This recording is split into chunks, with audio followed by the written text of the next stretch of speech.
Hey, welcome everyone. My name's Namita Modi, and I'm co-chair of Custom Residential Architects Network, CRAN. We're one of 27 knowledge committees here at AIA New York, and our committee focuses on the design and practice and innovation pertaining to residential commissions. And this year we are 5 years old, so we're very excited about that. We're one of the younger committees here. I'm very excited about this program tonight. It's something that since last July I've been focused on, and it means a lot to me as a solo female practitioner, but only for 12 years, whereas Minerva did it for over 60 years. I don't know how she did it. Anyway, Minerva Parker Nichols, she lived for 87 years.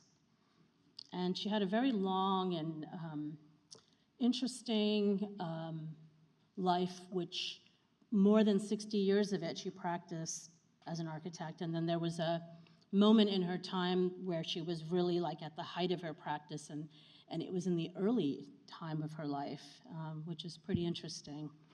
And she lived in a very interesting time in US history, during the women's suffrage movement in the US, and where very few women even ever practiced architecture, let alone went to architecture school.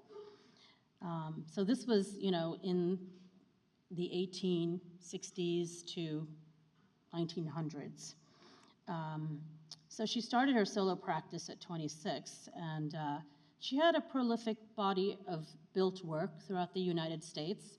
And at that time, it's just hard to imagine how anyone can build that much stuff in the late 1800s as a solo practitioner. She also had her works regularly published and also her words published. She was in the papers all the time. So she was a very active architect. And 75 years ago, she died and was forgotten. Almost erased, I guess, and absent in architectural history. And we're very fortunate that 12 years ago, a group of people began to find her and find her architectural works, and the starting of the unforgetting of Minerva began. And we're here with some of those people and people who want to celebrate the same things that I want to celebrate is this woman's life. To have been forgotten after having been such an extraordinary architect that made a huge impact in America's built environment at the time, and then to be forgotten for so many years is a very strange thing, and it happens to a lot of people. I'm sure there's a lot of other Minervas out there that we're going to eventually dig up. But today is about Minerva, and today she is having a birthday, and she's 162 years old today. So we have cupcakes for her, which is not a usual thing that we have here at the center. It's a new thing. It's a new food item to celebrate her birthday. And so I want to introduce you to our speakers tonight. So we are really fortunate here. CRAN is fortunate to have Tiziana Baldonabro, who is the new executive director at the Beverly Willis Architecture Foundation, which is leading cultural revolution in the building industry that acknowledges, cultivates, and values women's contributions and achievements, past, present, and future. Tiziana is an arts administrator, curator, writer, and critic.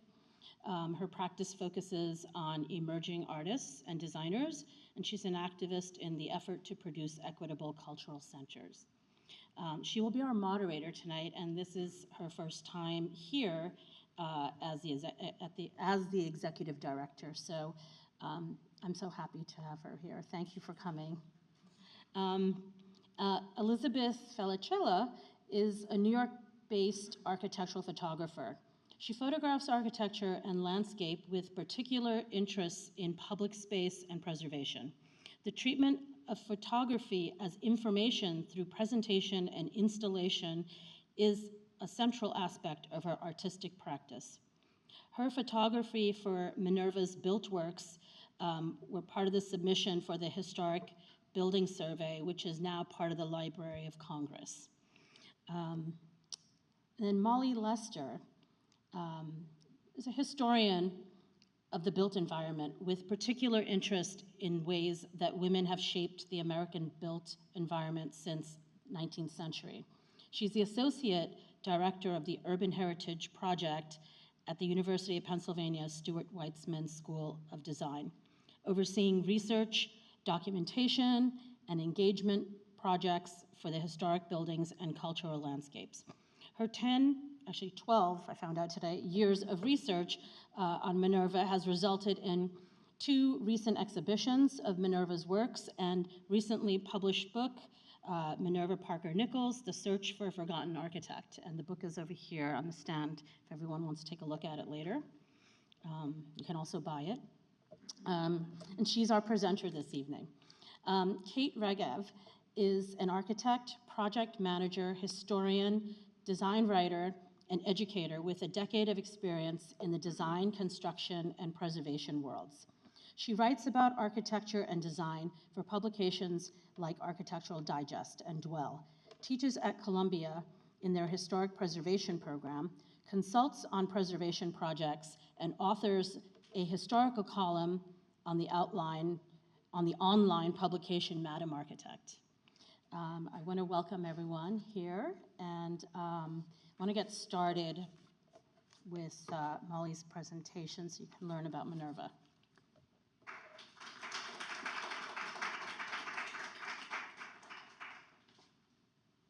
Oh, there it is. All right.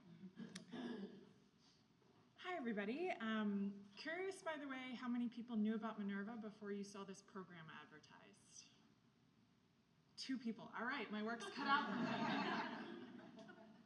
Just a sense of where we're going. I'm going to stand in front of the screen because it's a little less awkward that way. I always like to begin at the end of Minerva's life, some of which Namita alluded to. This is 1949 when Minerva died in November that year. She received a headlined obituary in the New York Times. And if you have been following the Overlooked No More series that they've been doing for the last several years, you know that this was an unusual feature at the time for them to give this treatment to a woman and credit her with the work that she had done during her lifetime. And they actually mention a fair number of her projects in this article. Moving backward in time, in 1901, the San Francisco Chronicle gave her this entire page and featured several of her projects are in the photos that you're seeing there. And that's her in the upper left with 3 of her 4 children. Earlier still, Harper's Weekly featured her. She's the portrait in the middle. And her design, although it was never built, I'll talk about that a little bit later, is the one on the bottom. This was for the Chicago World's Fair in 1893. The woman's building at the top was built. This was Philadelphia Times in 1893. This is only half of a full page spread. I hope you can picture the bottom half. These were all of the most prominent architects in Philadelphia at the time, and they were asking them all what did they think of the World's Fair after they returned from Chicago. And front and center, quite literally, is Minerva. Daughters of America featured her. The Philadelphia Times, she's at the top of that column in their Sunday special. Allentown, which is, you all I'm sure know, but part of the Lehigh Valley in Pennsylvania. So that's where we're headed. Where do we start? She was born in 1862 on today, outside Peoria, Illinois, a very rural part of Illinois. She lost her father at the age of just 14 months old he joined the Union Army and died of dysentery when she was just 14 months old. She had an older sister, so her mother is now raising 2 children on her own during the Civil War, the way a lot of women, frankly, were. And her aunt and her grandparents lived nearby, so that kind of became an extended family that was raising her and her sister. And they moved, she and her mom and her sister moved around several times. At one point, they ended up in Chicago around the time of the fire. Minerva's mother remarried, and that whole family then moves to Philadelphia in 1876, around the same time as the Centennial Exhibition. A year later, Minerva's stepfather died, so her mother is now twice widowed, no longer has the grandfather, the grandmother, the aunt nearby to help raise her kids, and she has a 3rd child by now. So Minerva seems to have been thrust at a relatively young age into needing to help support the family. Her older sister had some physical disability that seemed to limit her to work closer to home, and Minerva seems to have looked for a way to help raise money for the family, and that meant going to normal art school, where she earned a teaching certificate. And we don't know whether she initially intended to become a teacher and then went further than that, or whether that always was her first intended stepping stone. But she kept going to the Franklin Institute's drawing school, the Pennsylvania Museum and School of Industrial Arts, which is the predecessor of the Philadelphia Museum of Art today, and one other institution after that. All while she's so busy working as a governess that she shows up in the 1880 census twice. The one on the left is her living with her family in Center City, Philadelphia. The one on the right is her working as a governess in an outlying suburb of Philadelphia. So this is coinciding with her going to all those successive schooling programs. She's, seems to be really assembling this plan for a way to help her household, but also keeping busy in the meantime, making some day-to-day money as well.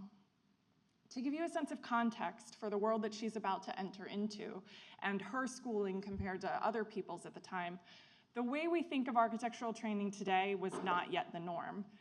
The first university architecture program, some of you all in this crowd in particular might know this, but in case you do just default to the way that architecture schools work today, I just like to take the step back.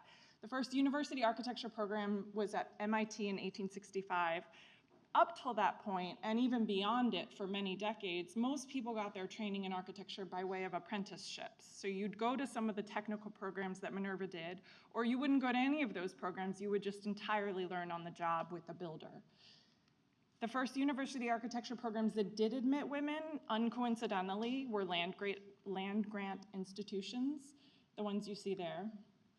The first woman to graduate with an architecture, the first women were Mary Page and Margaret Hicks, but they don't seem to have gone on and practiced in any kind of official professional way, which was not unique at the time. Several women show up in the rosters of these programs, but don't then pivot into an actual career. It was a degree and a terminal degree, basically. Louise Blanchard Bethune may be someone that you have heard about because she's kind of where we start to break open into a professional woman practicing architecture. She gets into practice just a few years before Minerva, and she never did go to college. She had planned to and then ultimately got an apprenticeship instead. And she opens a firm. There's mixed records, but it seems that she opened a firm and within a few months was partnered with Robert Bethune. They also got married. So it seems that for most of her career, they were practicing as a partnership. And she's also the first woman inducted into the AIA and became a fellow when 2 organizations merged. I set all this as the setting because Minerva exists outside of a lot of what you're seeing on this screen. She never went to a university.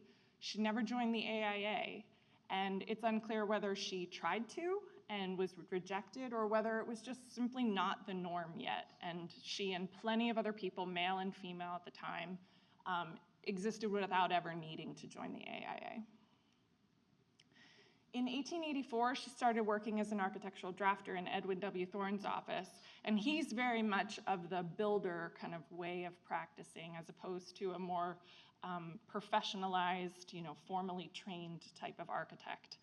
So she's learning from him, and frankly, she probably brought a lot of formal schooling to him.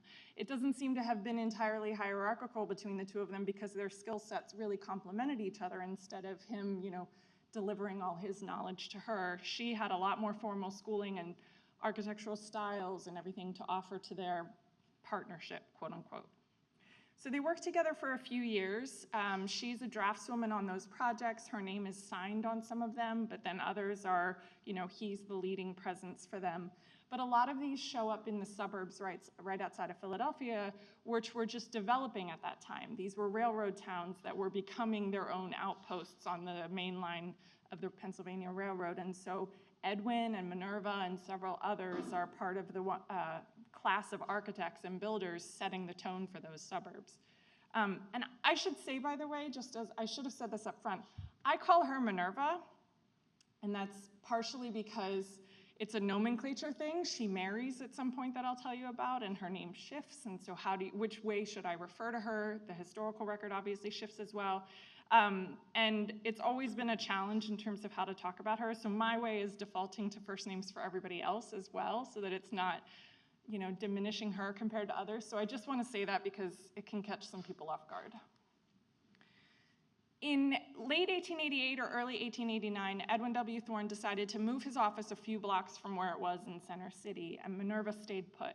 She takes over the office that they had been using together and announces her own practice. She hangs her own shingle, and this makes her the first woman in the country to practice independently. So, Louise Blanchard Bethune is already out there practicing a few years ahead of her. She's the first woman practicing, period in America. But Minerva is running her own solo practice, as Namita said. And so, the longer we've spent researching Minerva, the more it's become about what did that mean? It's not enough just to stop at the kind of trivia fact there. What did it mean that she's actually having to do all of this on her own? She seems to have really made a splash and gotten a lot of press early on. This is within the next year. This is March 1890. This is the Philadelphia Real Estate Record and Builder's Guide. There was a New York equivalent. This was basically, the text for advertising projects at that time. You would announce when you got a project. You would announce the status of it. You would announce when it was completed. And they would often do these full-page, front-page profiles. But to this point, they had had 220-something issues. They had only featured 5 architects and no women. So she's the first of any women, and she's only the 5th architect that they're giving this treatment to.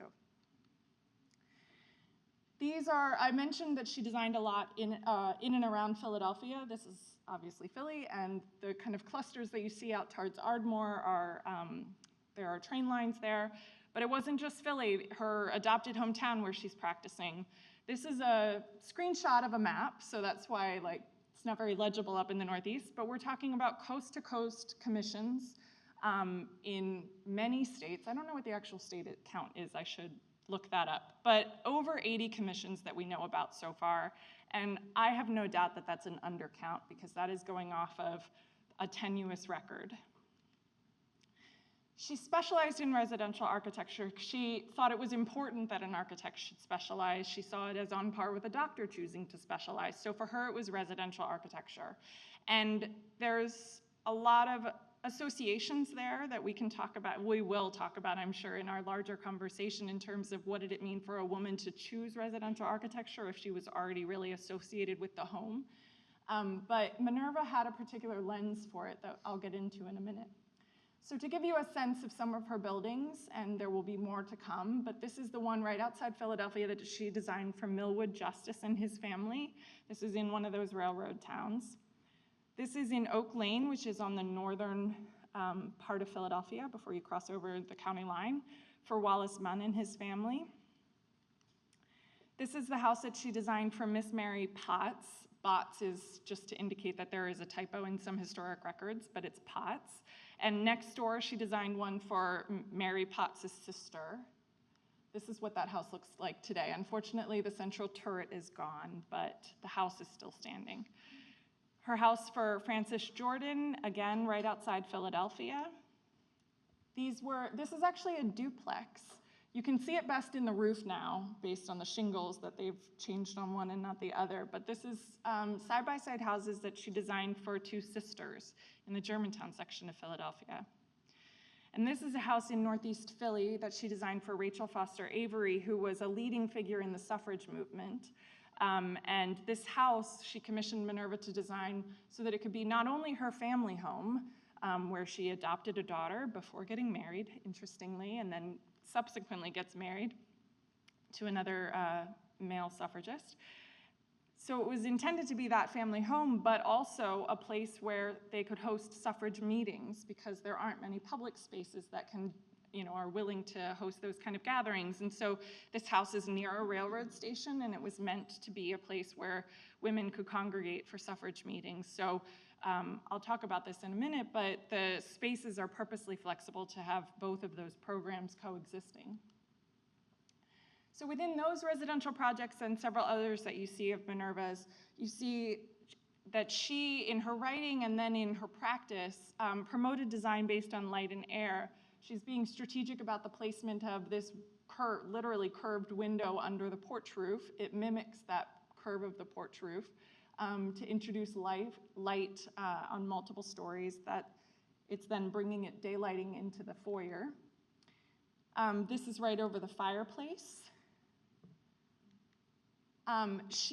Where she couldn't bring light in, she's incorporating stained glass to add visual interest and to hire women as artisans. In at least one project, a similar window we know to be designed by a woman who is an artist, and there's no reason to think that possibly this one, other projects that Minerva designed, incorporated art by women who were artisans. We don't know of Minerva hiring any women to work under her as an apprentice or anything like that, but this seems to have been one of the ways that she could at least be connected with other women in the design fields. She wrote about this, and then it shows up several times in her work, that woodwork should be simpler so that it's easier to clean. So that's one of the ways you see her accounting for the labor that sustains a household and is the kind of subtext to a house that purposely subverts some of the other popular styles of the time that might have gone for a more elaborate profile. So here's a stairwell that you see in one of her houses. And here, I mentioned that she was a governess. Her mother led a boarding house. That's how she supported herself once they got to Philadelphia, supported the whole family.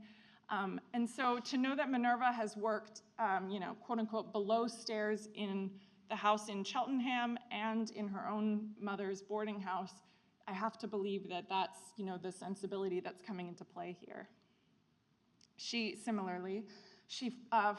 incorporated double-acting hinges and doors as buffers between service and living spaces so that smells are segmented off into the service spaces of the house and don't permeate the rest of the house.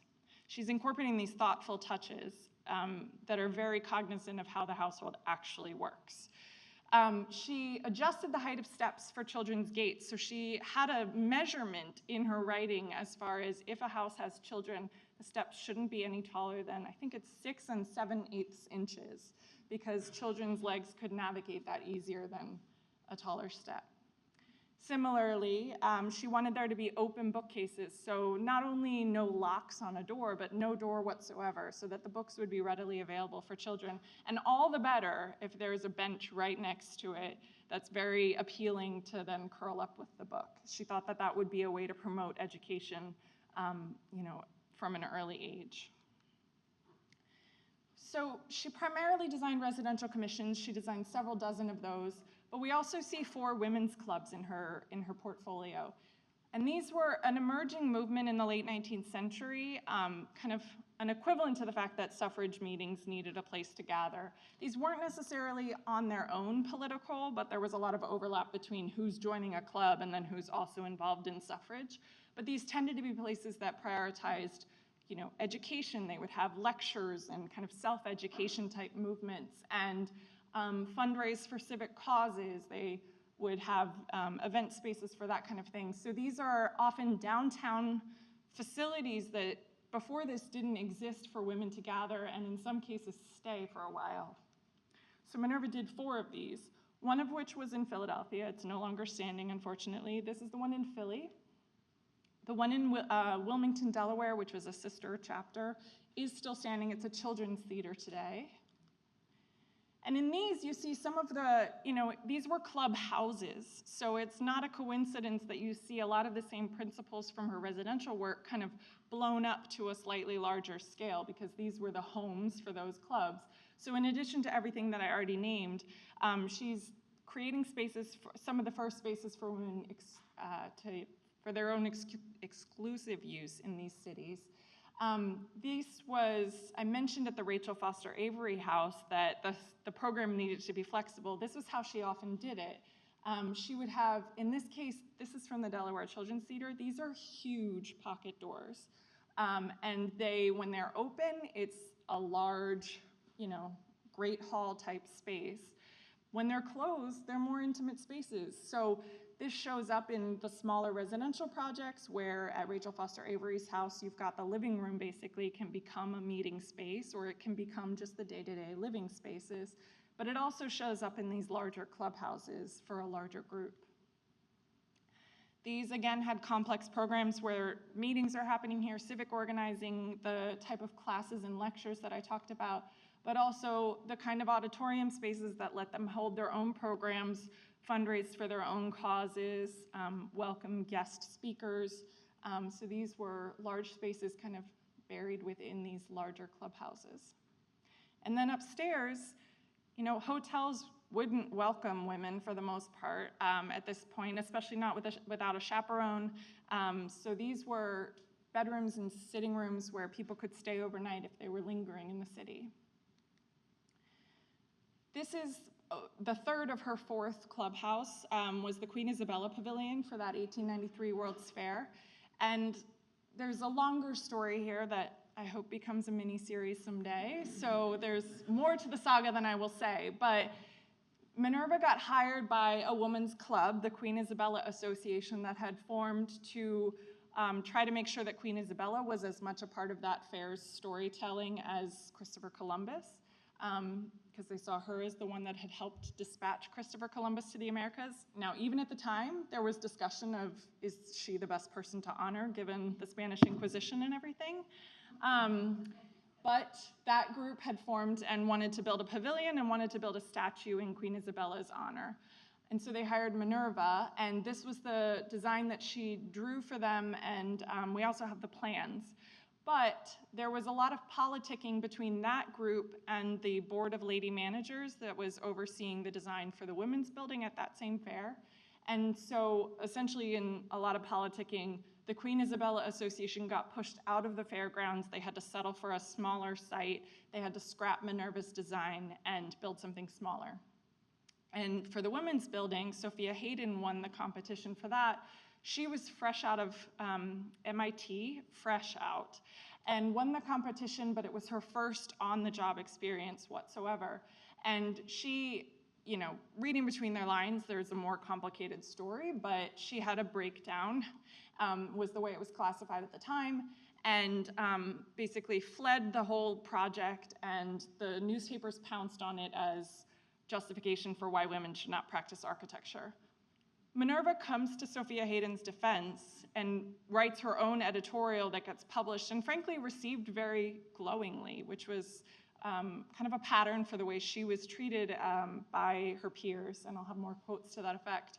But she made the case that this was poor training that didn't equip Sophia Hayden for this project. She was basically left out to dry by her architectural education. It's not a sign that women in general shouldn't be in practice. It's a sign that everybody needs better preparation in architectural education. So that building at the top is the women's building that Sophia Hayden designed. But I'm not pitting them against each other because Minerva wasn't interested in pitting them against each other, but I do find it fascinating and a sign of kind of the status she had already achieved that she's the one that they're featuring in this. So I mentioned that she seemed to have been pretty well received. There's any number of quotes from the architectural press and from people who worked with her on job sites, including this one. Mrs. Nichols has proved her own ability to work side by side with masculine architects without asking favor on the score of sex. I mean, there's obviously undertones to all of these, but the headline of how she's being received. She knows every brick and just where it ought to go. There's no cheating her by smuggling in knotty lumber and leaving the joists sticking out into the chimneys. This was spoken to a journalist by a builder that she worked with on one of her projects, and it always makes me wonder how many people they had cheated that way. And it speaks to the fact that, you know, her apprenticeship training, her on-the-job training with Edwin W. Thorne, she was very involved. She supervised construction on all her projects, and she had the technical knowledge that could stand up to, you know, the rigor of supervising construction. And one person went, he said, "I never worked for an architect who better understood the business." And someone else went further and said, "She knows not only her business, but mine." So not only is she practicing beginning in the 1888, 1889 timeframe, she starts teaching and writing as a way to amplify her approach to architecture. And these are, the only writings that we have are these ones that she writes for public outlets. We don't have journals or diaries or anything, unfortunately. But she did teach at the Philadelphia School of Design for Women for 4 years, from 1891 to 1895. And you can see her at the bottom. She was lecturing on historic ornament for women as students. And then she did a series for the Homemaker in 1891 and 1892, but also for several other publications. One was called Businesswoman's Weekly, Housekeeper's Weekly, Businesswoman's Journal, The Homemaker. You see the pattern of she's specifically seeking out press outlets that are going to reach women as the readers. And I think that's for two reasons. One is that they are potential clients, and there's good reason to think that a lot of people did solicit her to be their architect based on having encountered her in the press. Given that distribution all around the country, you know, people probably wrote to her and requested plans. So not only are they clients, in a broader sense though, she's using this as a way to promote the quality of architecture in general and trying to make the readership better educated, more knowledgeable for their own relationships with their own architects, even if it's not her. She's trying to give them the knowledge and the expertise and the confidence to demand what they want out of their houses. She married in 1891, and even though some of the newspaper articles at the time treated that as that's going to be the end of her career, she kept going for several years. She gave birth to her first surviving child in 1894 and moved with her family to Brooklyn in 1896, and she ultimately had 4 children. So to the extent that anybody in mainstream architectural histories has acknowledged Minerva, it tends to be this brief 10-year period that they give her credit for. 1886 to 1896, she moves to Brooklyn, it's all over. Even if that were true, we know of several dozen commissions within that time frame, and everything that I've told you about is, you know, has elevated her profile to not only a national level, but an international level. But that's not the end of her career. The more research we've done, we found at least 18 more commissions before her death in 1949, including ones that she's referring to in newspaper interviews that she's still giving in the 1930s and 1940s. In the 1940s, at one point, she refers to designing homes for veterans. So she's going from a suffrage period of work to World War II veterans period of work. She ultimately raised 4 children. Her husband died in 1917, so she lived another 3 decades after him, raising her 4 children in a weird kind of parallel to her mother's life. And we see her applying her design skills and mindset at a much more systemic scale. So she's getting involved in tenement housing conversations, in day nurseries, you know, kindergartens and day nurseries that were only just becoming a thing. The one at the top right is one, and the building here that you're seeing in the background. When they moved to Brooklyn, it was because her husband took a job as the general secretary of the Brooklyn Bureau of Charities, which ran several social programs, and that included a few day nurseries. And Minerva became a chairwoman of one of the day nurseries supervising the living conditions there. So you see her talking in building terms about the conditions of these day nurseries. And she designed the third-story addition that you see up at the top there, which allowed them to expand their program to include another day nursery in this location in Brooklyn. The building's no longer standing, unfortunately. So that's the larger arc of her life. But after her death in 1949, she really does fall out of the press.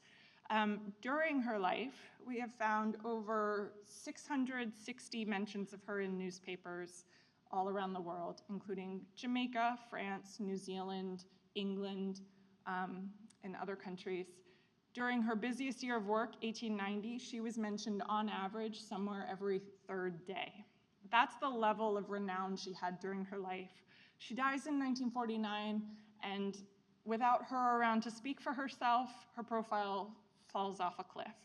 And so, there's very little about her in texts. There's very little acknowledgement of her career. Like I said, what there is rather dismissive.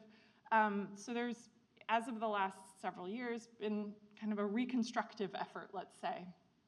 In 1983, what's now the Children's Theater, was vulnerable, got put on the National Register, did become the Children's Theater at that point. So this was the first building of hers on the National Register until recently.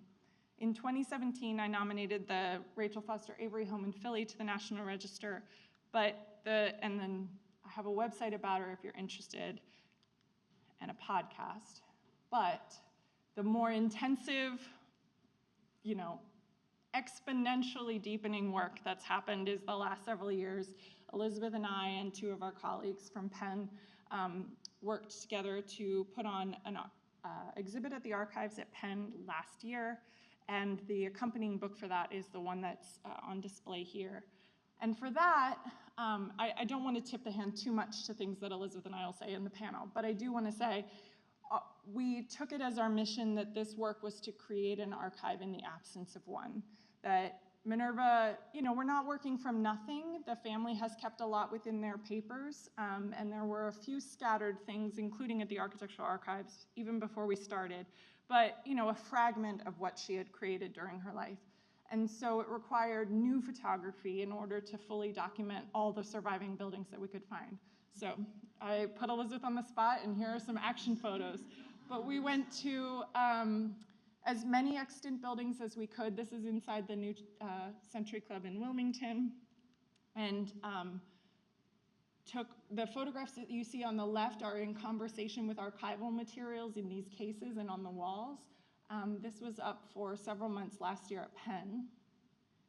These were, historic photographs, biographical materials in the cases that are in conversation with Elizabeth's photographs of the buildings as they stand today.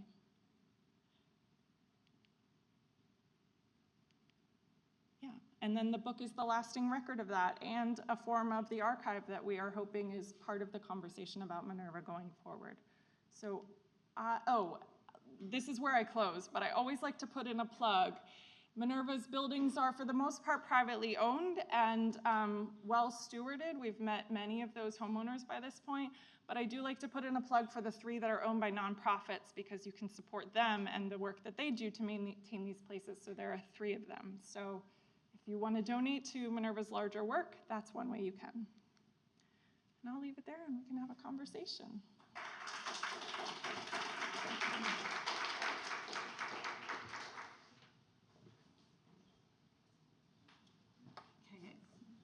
We'll have all the panelists come up and sit up here.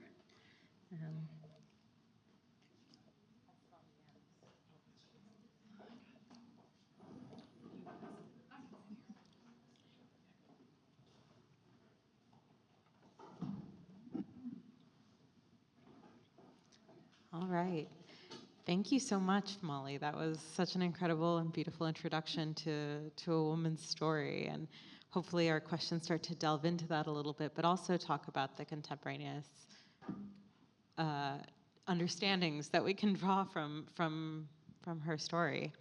So I've drafted some questions that I shared with you guys earlier because I'm an enthusiastic new learner. And thank you again for sharing, the book and the information about Minerva's history, I'm also going to refer to her as Minerva, although I don't know her nearly as well. um, Molly, so in the introduction of the book, you've so thoughtfully described Minerva Parker Nichols' work as revealing itself through the overlaps between her identities. And you've shared a bit more about those intersections today as a mother, a suffragist, a woman who is working in a male-dominated field. But it brings to mind the importance of what women bring to the table in this field that is inextricable from the rest of their lives. And to give a more semi-autobiographical example, it's not that a person is Latina, a mother, a partner, or a board chair, but rather it's Latina and a mother and a partner and a board chair. So I'll ask of this group, how do we draw from Minerva the importance of that intersectionality today? And in what ways does the work of architecture benefit from the overlap of identities? Are there case studies specific to Minerva that maybe we can learn from as we advocate for women in the field today? And I'll ask that of all of you. And maybe as you answer the question, just say your name so our audience remembers.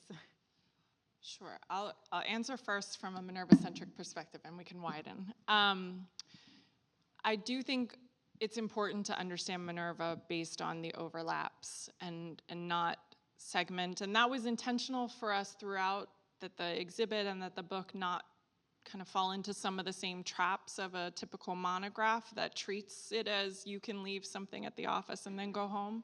You know, I don't think that's true for pretty much anybody, but especially for somebody like her, where there is, you know, so much pressure from her home life into how well her business is doing, and then her business is informed by everything that she had learned in all those home lives. So whenever I talk about her and her gender, I don't want it to become about gender essentialism, that, you know, she was a good designer at residential architecture because she was a woman. But I do think, you know, those underlying facts of her life, where she had to work as a governess and she has to watch her mom clean the boarding house, and her sister is vulnerable physically and needs to help out at the boarding house and can't really take on another job. You know, those are realities that were true because they were women and girls at that time, and her mother is a Civil War widow. So it's a fact that resulted from her being a woman, but it wasn't biologically because they were women or anything. So that's, you know, the way I approach her gender and some of the intersectionality. And I also want to start out by saying that the intersectionality also points to the ways that, like, Minerva wasn't opening doors for plenty of people. You know, there are ways in which her career was groundbreaking for her and for other white women, but she didn't seem to have, we don't know of any women of color, or, you know, that she interacted with or had collegial relationships with, or clients that hired her or that she worked with. We don't know, you know, those women's clubs were white-centric spaces. So there are limits to how much, you know, groundbreaking we should say that she was doing. And there's a whole conversation to be had as far as how much did she think she was doing. But like, let's put the right limits on that conversation. Yeah, and I think as we sort of like look at the more contemporary condition, for example, the work that you're doing, Kate, with Madam Architect, those intersections start to become a lot more visible. Reach for the mic. Yeah, I mean, I think that, you know, the concept of intersectionality is, it's a more contemporary way of framing who you are and what you are. And I think that for Minerva and the handful of women that were practicing at that time, frankly, a lot of them did not try and use their identifiers as a way to emphasize who they are, because often it really emphasized who they weren't, right? A lot of, they were not male, and they were in often kind of male-dominated industries. I think one of the things that's interesting about Minerva, too, is, you know, one of the articles that you had up there, I noticed that one of them talked about her being coming from, quote, sturdy New England stock, right? And so I think that that is something that was seen as allowing her kind of into that club of architects. But it also was something that was relatively common for the few women that practiced early on, around the turn of the 20th century and earlier, is that they typically were white, and many of their clients were as well. And so that idea of like, who am I I think is a complicated one for women at that time, because on the one hand, for Minerva, for example, I'm sure that her experience, like you mentioned, as a governess and all of that, contributed to her knowledge and ability to design for nurseries and that kind of typology in a way that maybe a man would not have been able to. But then at the same time, like you were saying, there are limits on that, and I think that, unlike other women who practiced at the time, many of them did not maybe discuss their many identities as openly as Minerva did. I think many of them tried to hide it. And I think that as long as you move further on into the 20th century, women started to partner more with their husbands when they opened practices. I think, Louise Blanchard Bethune is one of the earliest, or the earliest, to do that here in the United States. But that kind of becomes a more complicated situation in which the woman is, yes, she's an architect, but she's also a wife, and often a partner, but more of a silent partner. And so this concept of identity is kind of really, really fascinating, especially from our perspective today, because I think that people use those identifiers as a way to express themselves and as a way to contextualize what they do and how they do things. Thank you. And then within the context of the photography of Minerva's work, were there moments where you experienced, through the observation of the work, that felt deeply aligned to some of the intersections that you were learning about as you were sort of making your way through her space, or spaces? In some ways, yes, because we were working very close, the four of us, Molly and I, and then Heather and Bill, who are not here, were working very closely. We met every few months to kind of compare, any new photography, any new research. And so the process was definitely, things were very connected and kind of developing. And I certainly saw more and saw things that I might not have. But what was in some ways, there was the work that primarily Molly and Bill were doing, which really was digging very deep into the research and into her biography. And in some ways, I was on like a very different end of the project, because the context for my work was HABS, and these are the photographs. It's the Historic American Building Survey. There are very strict guidelines for how buildings are photographed and how they're submitted. And in some ways, that archive is very much about, it is not about the individual designer. It is really about kind of a history of the built environment in America. It's our kind of national legacy. And one of the questions that really interested me along the lines of what we're talking about is, in some ways, HABS, one could argue, is at this point quite irrelevant. On the other hand, it is funded. It is a public archive. It is funded by our government. Anybody can submit to HABS as long as they follow these guidelines. And so this was a constant question for us, was, how can we utilize this? And is this a resource where we can start making contributions that represent other histories and other practitioners? And so for me, it was more maybe a wider lens than that very narrow lens, because when it came down to it, many of the houses had been altered. And so what I was left with were often stairways and corridors, and in a way that felt appropriate. They were portals onto history, but there were no kitchens, there were no original bathrooms, there were no, so it was a different. The fact that that was such a key part of our work taught me a lot in the other direction, because it required looking together to say what here is probably Minerva's, what's important to represent of hers. So the current photography taught me so much, going back into archival material to try to understand what we were seeing.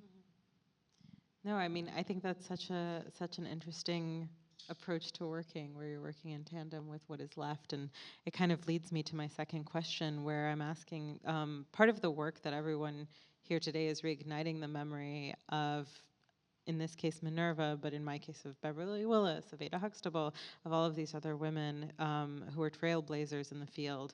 So within the title of the book, Minerva is even described as a forgotten architect, and words like finding are invoked to describe the process of parsing her archive. There's an interplay between media and archive that the Wrights and Sullivans of the world benefit from, but most of her media presence included op-ed type essays and some of the highlights that you showed. So what did access to media look like at the time, and how did we use this material to infer the larger narratives about who a person is and what their role is? And how do we begin to expand an individual's story through the available media of the time in the absence of an archive? Finding the forgotten. When I first heard your question, it made me think about our subtitle that we crafted, but I don't remember it being an intentional part of the conversation, but I do find it striking today that it's a forgotten architect. The subtitle, in case you didn't clock it, is The Search for a Forgotten Architect. And I don't remember this being an intentional reason why we did that, but I do think it's noteworthy that there are so many other Minervas, that this is the search for one of them. She's been forgotten, but that's one initial note I say, and then we can talk more about the media part of your actual question. I mean, I think it's such a complex question, because I think you're right, there are many Minervas, and I think not all of them, I'm going to say, are as prolific as she was. I mean, as you mentioned, many women attended school, so we have documentation, that they, for example, graduated, or that their name is in a yearbook, or sometimes even in kind of alumni newsletters. But what we often don't have is all of the material from the newspapers and things like that about everyone. And so there really is a search that you have to do, and I mean, it's literal like keyword searches in, historical newspapers and things like that. And I think one thing that makes it even more complicated is that many women historically would, if they were practicing architecture, would go by their initials. And it's a little unclear why, I think that was something that was relatively common at the time, but what it also does is that it made it difficult to know if W stood for William, or was it, Wanda or something else, it made it really challenging to find the women to begin with, let alone trace their story. And so in a way, that the fact that Minerva was so prominent was unusual, but it also meant that it's kind of easier to find her. And what's harder to find are the women who tried to kind of camouflage it, or weren't as prolific. And I think media is about, obviously, what's getting published about her then, and she's completely participating in a myth-making exercise there. I think she basically was really good at marketing. She got her name in a lot of those papers by virtue of, publicizing her stuff. But it's also about media from the sense of today, in terms of a lot of what we continue to find is just by virtue of more things continue to be digitized. There are things that we found now that weren't digitized and even searchable 10 years ago. So, I don't want to presume that just because we haven't found something, it's not out there. It just isn't available to us in the same way that we're kind of lining up these other sources. That's part of the media piece of it. I think also along the lines of what Molly's saying, it was interesting to have, there was more evidence of the figure of Minerva in the archival material we had than her projects. We didn't actually have that much. I mean, there are some historic photographs and they're incredible, but it was not extensive. It was very often about Minerva as Minerva. And that was really interesting to us. We never really got to the bottom of that, but we talked a lot about what was that moment, and was it fleeting, and to what extent was it her personality, or to what extent was it, in some ways, an emerging market? I will say that from kind of the research that I've done on women in kind of this period and later is that a lot of the time they got media attention because they were seen as an anomaly. And it seemed really interesting and exciting to cover them because who could imagine a woman at a drafting table? You know, it was like kind of an eyebrow-raising, shocking concept. And look, she even knows how to design a home. Who would have thunk? You know, that was often kind of the language that was used around this. And it seems to me like actually a lot of the profiles of Minerva really took her a lot more seriously than some of what I've seen about other women at the time. And I wonder if part of that was because of her training and kind of the qualifications she had, perhaps, or it might have been, you know, a whole host of other things. Yeah, I mean, some jaw-dropping pull quotes do exist. Some, you know, ones that say, like, I'm going to paraphrase, obviously, but essentially, based on her looks, you wouldn't know she's also got other things going for her. And so they do exist, and I do think they were a foot in the door. The novelty was a foot in the door for a lot of that press coverage, but I think it would have quickly died out if there weren't more behind it. I think that's where her training and her competence could bring more to the conversation than just the initial piece. And the one other thing I just want to throw in quickly is just a reminder or a refresher of how architecture actually happened back then, that you didn't construct as many sets of drawings, for instance, in order to get a project built back then. You know, she's doing a few drawings for each project, which is how she's capable of doing several dozen projects in 1 year on her own. And so I think the myth making is as much, you know, it's worth it for her to spend a lot of time on that, because then once she gets a project, it's fairly quick. She needs another one to come quickly after, because that's only going to pay her bills for a little while. So obviously PR is part of practice at any era, but because projects were so efficient and brief then, that like there just needed to be a very healthy pipeline, and I think a lot of that came from getting her name out there. Yeah, I mean, do you all see the role of the media, both, and I mean media both as press and also like the use of imagery to convey an architectural prowess?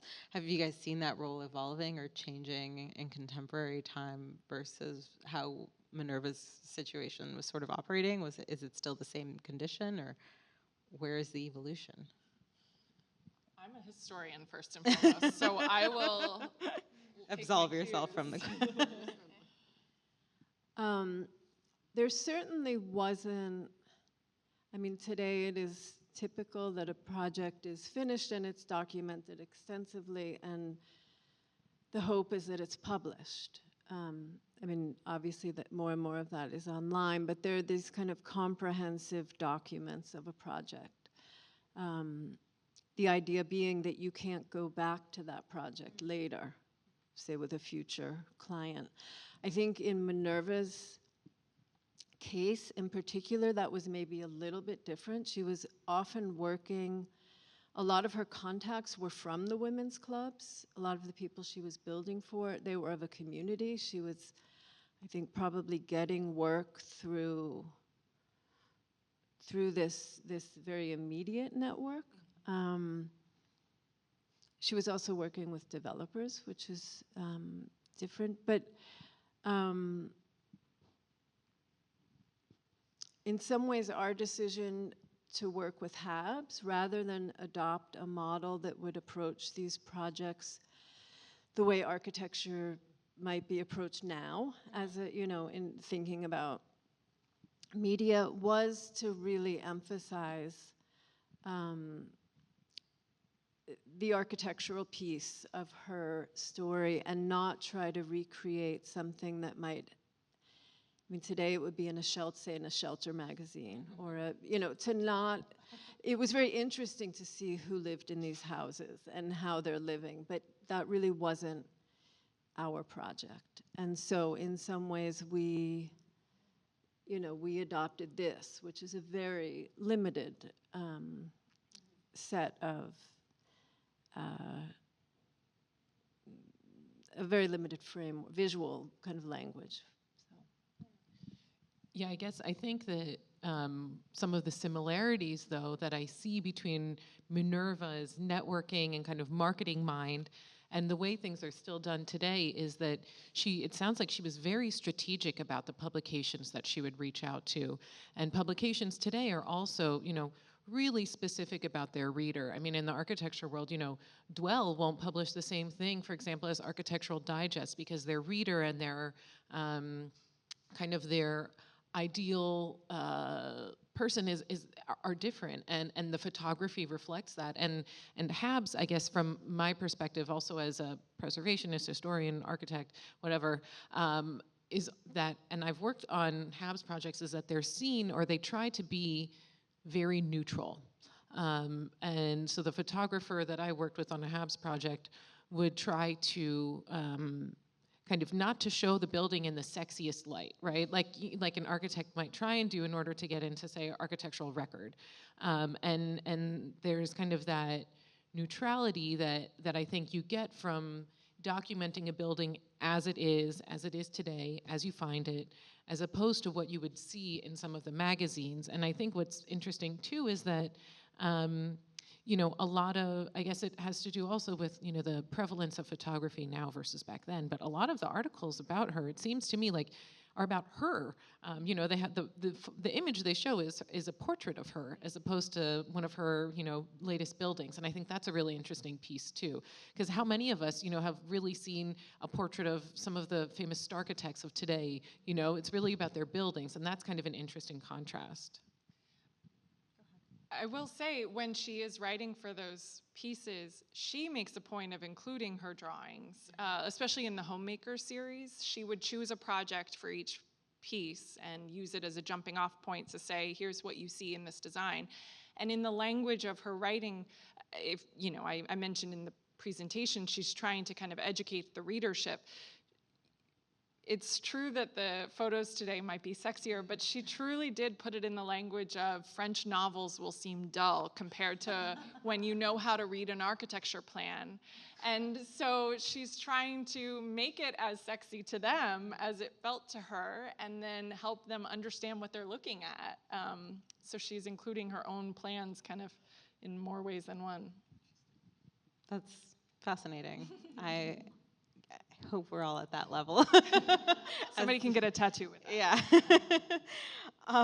So one of the things that came up earlier was this question of her gender as it relates to residential architecture. You mentioned earlier her quote that specialists in architecture, as in medicine, are most assured of success. So we've seen that utterance more or less come to fruition as few architects jump between office skyscrapers and townhouses. But also I'm thinking about this as it relates to women and back to her own overlapping identities. You added earlier that it was more than her gender that contributed to her nuanced approach to residential work. But we do see an affinity between women and residential architecture. So I think it'd be really interesting to have a little bit of a discussion with the role, with the relationship that residential architecture and women have, and in what ways that relationship has or has not evolved.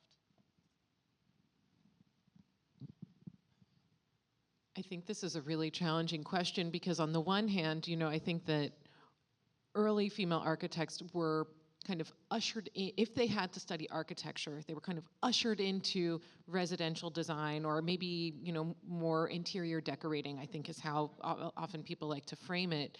And obviously women today have a lot more choice, but I think that, it is kind of funny just that we see some of the examples of Minerva's work and that were larger, not exactly residential buildings, but that still carried through some of those characteristics. And some of the other early female architects who practiced around the same time, like Louise Blanchard Bethune, she did some residential projects, but most of her projects, actually, especially her early ones, were schools. And that was because both of her parents were educators, and so she had some kind of connections and network there.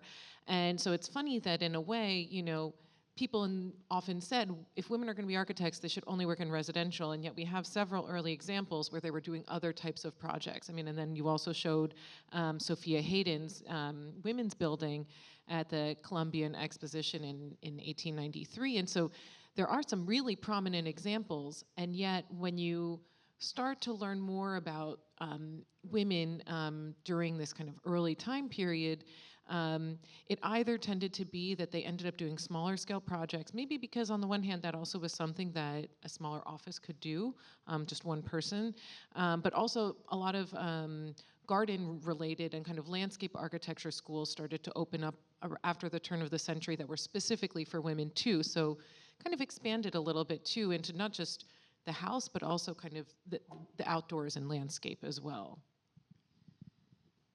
Yeah, and Minerva, it wasn't linear for her. Her career or her understanding of her own career. There's a really complicating quote from her in 1904, 1906, somewhere around there.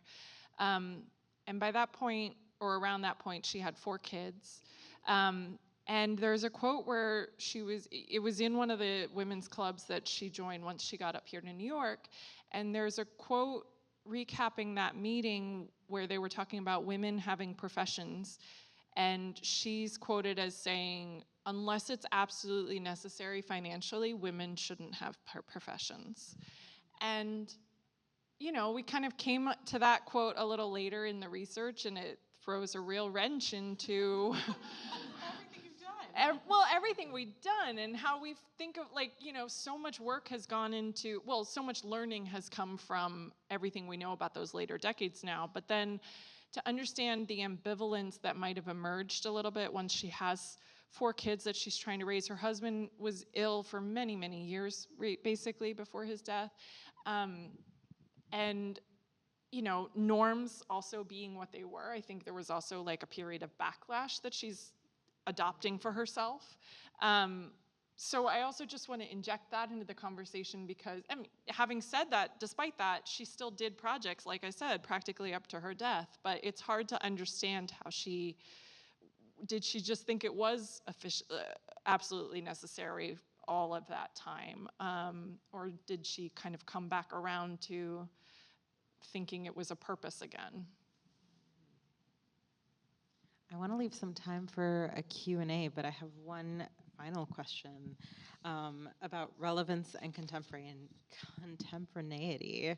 So yeah, she practiced well into her senior years, and she sort of scoffed at modernism, saying that she could see the good out of every period, which is almost sort of like a "don't worry about it, modernism, you're fine."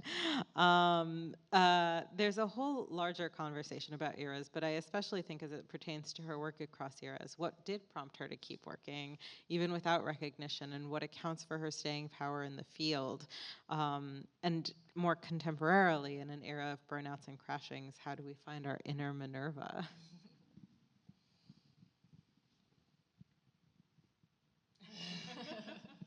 I mean, honestly, when I learned that she had 4 children, I was just like, what? I mean, I have 2 young children, and I feel like I barely get through the day. So to learn about 4, and then she runs her own practice, I mean, I will say that if you run your own practice, I think maybe in theory you have more flexibility, which might allow her, you know, to do some work late at night and that kind of thing. Otherwise, I don't know how she did it all. I don't know how we all could be more like Minerva. It's a real question to me, you know? I mean, yeah. Well, these households had help. She had been on that side of the equation, but, like, you know, I didn't mention it, but one of her other design measurements is that dining rooms should be no less than 9 feet wide because that's how wide it needs a servant to navigate with a tray. So she's not doing it on her own. I guess we all need servants. I don't know what to. Is that what the? No, I mean, I think it's really interesting because, you know, on the one. What's complicated is that, like we said before, you know, she comes clearly from kind of a certain class of people and a certain background, where yes, she was a governess, but then I think it sounds like as part of the expectation when she had her own household is that she would have governesses or she would have some kind of help. And it's complicated, it sounds to me, like because she simultaneously lived in households that had some financial issues. So it's kind of like, yeah, she needed to work to have money, but then at the same time, she also was accustomed to having servants, it sounds like. And that is, I think, really complicated. Yeah, and I think some of that is just the economics of, you know, it was a given that you'd have household help for most people, most classes, even though there were many years where her family was precarious. Some of the pictures that are probably going to fly is Connecticut up here, the Clinton Ave. Adelaide's house. Yeah. It's not until she's in her 70s that she actually is living in a building that she designed. So here she is, an architect, and up till that point, it's basically all rentals, including being tenants at of course they were tenants, but subtenants, and had multiple people. So this one she designs for her daughter. Down the hill from this one, once this one was built, or down the hill from this one is one that she also designed for her daughter, and then she herself eventually moved into. So they're side by side, and they're both still standing today, and Elizabeth photographed both of them. But that's not designed until the 1920s, and she was born in the 1860s. So I do think that's, a part that we should not leave without acknowledging, that here's an architect who it takes that long for her to get to live in a building of her own design. Although as you guys were talking, I was thinking there is maybe another project, and it's this quote, where she says, kind of holds up this ideal that you would only work outside the home if you must, because in fact, most of the houses I photographed, it was women who were raising their children in these, very beautiful homes.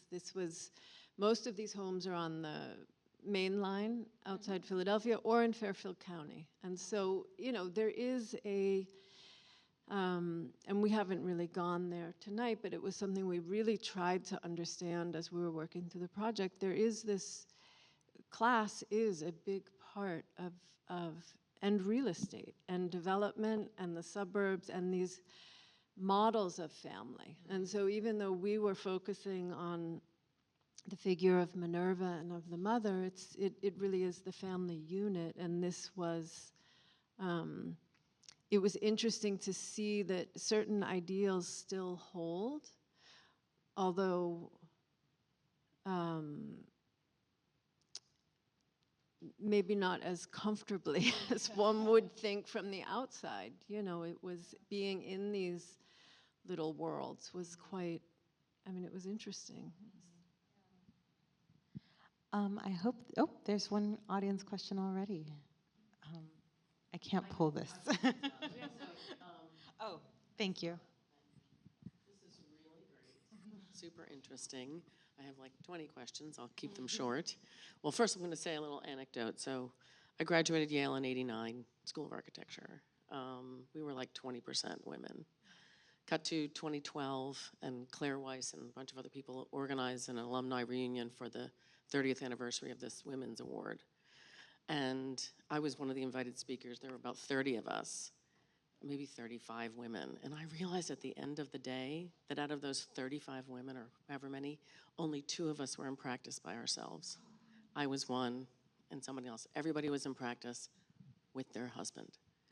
And that's been pretty much the model that works for most women.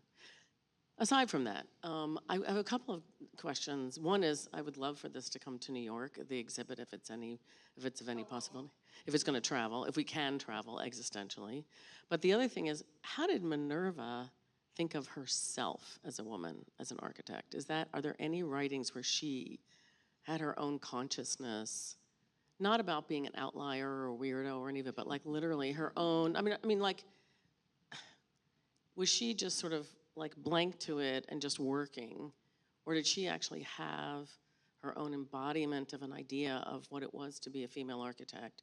Aside from like being the first and all the rest, I had this feeling like she was just working, and a lot of this wasn't consciousness. She could have just been a doctor as easily. Like, it was whatever was going to be a professional that would support her family. But what was her consciousness about being an architect as a female? As Kate mentioned earlier, I think it wasn't that it was unconscious. I think she was very consciously rejecting gender being part of it for most times she's saying, I'm not a female architect, I'm an architect. And I know that conversation still happens today. So I think she was trying to find ways to not let that be the story, even though that so often started as the story. But you know, then when she's writing in for magazines that are an audience of women, she's making a point of saying, I'm a woman like you, and here's the things that your house might need, because this is what my house needs. So I think it partially depends who she's talking to, but I think she really did want the architecture to be the leading edge of any sense of self. Yeah, I'll leave it there. This, by the way, is a Minerva relative who is a great-great-grandson? These are the only genes I got. Minerva's family has been incredible and had marshaled together a lot of archival material. I was just curious, in the naughty interjection perhaps, and what you did was perfect for a presentation of this length. The whole Conestoga wagon history with her granddad rather. Yeah, yeah. Is there anything really at this point to dig into there? I mean, the reason I say this was she was growing up in her granddad's house and watching her granddad probably drawing stuff on wood. Yeah, it's true. I skipped very quickly past that part. Because she was kind of being raised by the whole extended family for the time that they were outside of Peoria, her grandfather was kind of a jack of all trades. They had originated in that New England stock, but had moved west, and he would build houses for people, build Conestoga wagons. And so he would keep her occupied by giving her a piece of wood to draw on. When she'd drawn something, he would plane it down, and then it was a fresh drawing surface. So that was very formative, and I shouldn't have skipped past that. One of the only things we have in her voice is some stories she told to her grandchildren late in life, and they're basically recollections about that period and how formative it was for her kind of interest in structures and everything. Her grandchildren are imaginative, it should be said. Yeah. It carried through. Her daughter-in-law, Yeah. there may have been a little enhancement. I will say that for a lot of the women that I've researched, many of them also had family members, maybe who were architects, but maybe their dad was a builder, or their brother went to architecture school, which piqued their interest. So I think that the family aspect of getting women interested in it as a young age is, at this point, it is normal. I mean, I think that's often what started then, and I think it continues today. I mean, I remember, in my basement putting together all kinds of crazy things, and then I ended up becoming an architect, and I look back and I'm like, oh, now it all makes sense. No wonder there were all these like power tools and things. And so I think that's something that is continuous with today, Any other questions? Well, we wish Minerva a very happy birthday.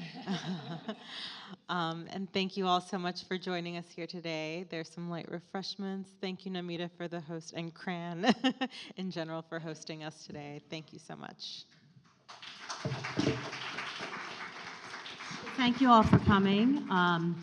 We have a little bit of time if you want to mingle or ask any questions, come up to the speakers. We have a little bit of time. We're not getting kicked out right away, but soon. So please feel free. And then if anyone didn't have a birthday cupcake, there's some cupcakes out there in the front to celebrate Minerva's birthday. Thank you for coming. And we have our next event is a house tour out in the Pines, Fire Island Pines. And so that's on June 1st. You can register for it. There's still spots left. As well as our 5-year anniversary party, which is on June 12th.